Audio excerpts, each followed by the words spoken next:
کی محبت مل جائے وہ دنیا کی محبتوں کو بھول جاتا ہے، اور جو خدا کی محبت میں خدا کی طرف چلا جائے تو خود رسول خدا حضرت محمد مصطفیٰ صلی اللہ علیہ وسلم خود رسول خدا فرماتے ہیں کہ جو خدا کی طرف آ جائے، خدا سے محبت کر لے، خدا اس کا ذکر ملائکہ اور باقی مکان اور ہر جگہ سے کر دیتا ہے۔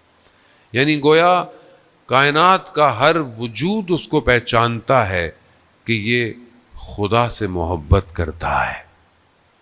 وہ ایک ایسا شخص کہ جو اتنا مشہور ہو خدا کی بارگاہ میں، خدا کی مخلوقات میں، کیا اس کی دعا آسمان سے واپس آئے گی؟ نہیں آئے گی۔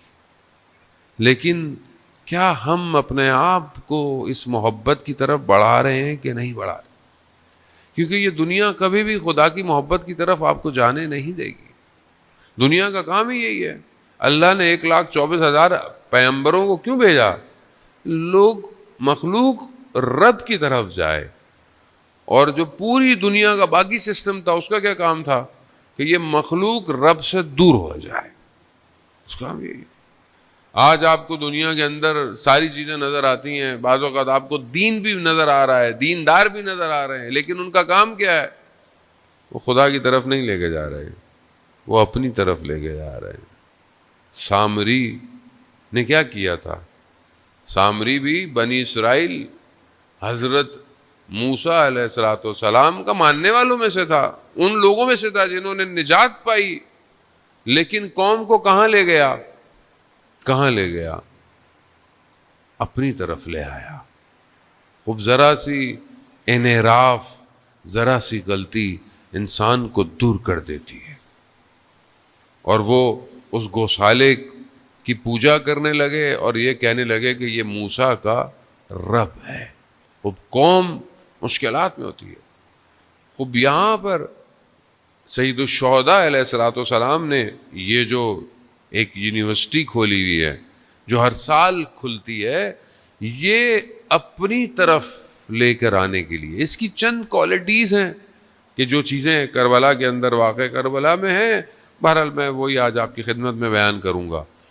پہلی چیز جو کھینچتی ہے، جو لے کر آتی ہے، کہ انسان اس بات پر یقین رکھے کہ اس کے اندر تبدیلی آنا ممکن ہے۔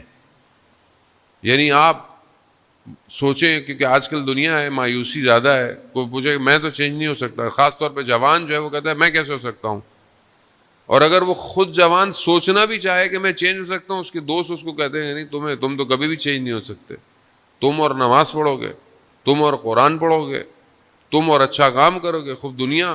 وہ پہلی چیز یہ ہے کہ انسان کو یقین ہونا چاہیے کہ وہ تبدیل، اس کے اندر تحول ممکن ہے۔ آپ دیکھیں کہ سید الشہداء علیہ السلام نے لوگوں کے اندر تحول پیدا کیا ہے، تبدیلی پیدا کی ہے۔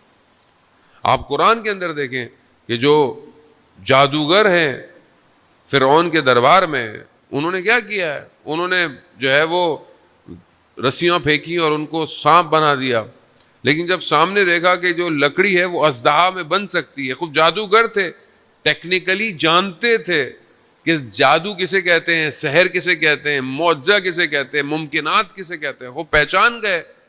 اب جیسے آپ میں سے کوئی آئی ٹی ایکسپرٹ ہو، کوئی ٹیکنالوجی کا ایکسپرٹ ہو، وہ اپنے سامنے کچھ چیزیں دیکھے تو وہ زیادہ بہتر پہچانے گا کہ اس میں یہ پرابلم ہے، یہ صحیح ہے، یہ غلط ہے۔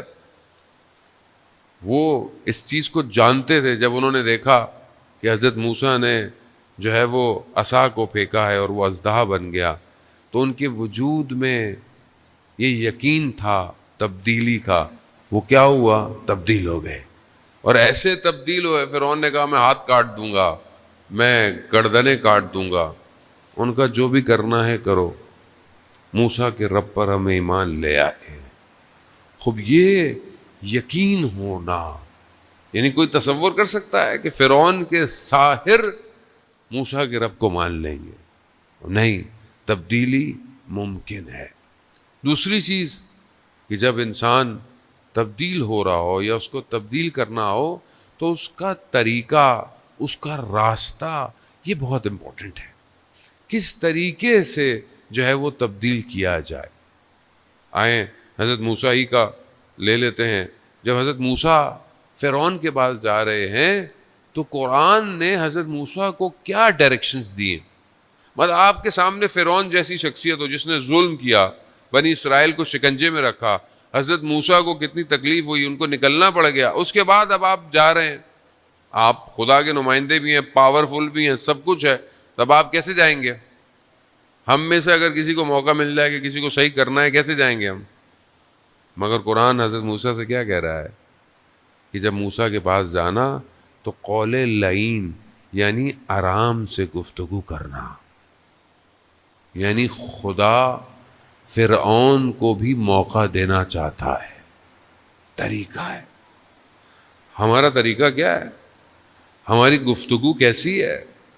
ہم اگر کسی کو ہدایت دینا چاہتے ہیں یا کسی کو اچھی بات کرنا چاہتے ہیں تو ہمارا جو ہے وہ ایکشن کیسے ہونے چاہیے؟ ہم اپنے گھر میں کیسے ہیں؟ 4 باتیں اگر مذہب کی ہمیں پتہ چل جائیں، اگلے والے بیچارے کا تو ہم کپڑے جو ہے نا بیچارے کی کھال بھی اگاڑ دیتے ہیں۔ تمہیں کیا پتا؟ تمہیں مذہب کا کیا پتا؟ تمہیں مذہب کیسے آتا ہے؟ اگر آپ نے 4 چیزیں پڑھ لی ہیں تو آپ کا اخلاق اس سے زیادہ بہتر ہونا چاہیے، مگر ہمارا اخلاق رسول سے خدا نخواستہ زیادہ بہتر ہے۔ رسول کا اخلاق کیسا تھا؟ کیسا اخلاق ہے رسول کا کہ لوگ پتھر بھی مارتے ہیں مگر رسول اللہ کے حبیب کسی کے لیے بد دعا نہیں کر رہے۔ وہ ایک شخص کہ جس کے لیے رسول خدا نے اپنے پیراہن کو ہٹایا کہ جو ہے وہ سواری کو لگاتے ہوئے اس کو لگ گئی تھی، کہا کہ تم بھی مجھے، اس نے ہٹایا، اس نے بوسہ دیا، یا رسول اللہ میں تو آپ کے کمر پہ بوسہ دینا چاہتا تھا۔ خوب اللہ کا حبیب، وہ جس کے صدقے میں اللہ نے کائنات بنائی، ان کا اخلاق کیسا ہے؟ ہمارا اخلاق کیسا ہونا چاہیے؟ ہمارا اخلاق گھر میں کیسا ہونا چاہیے؟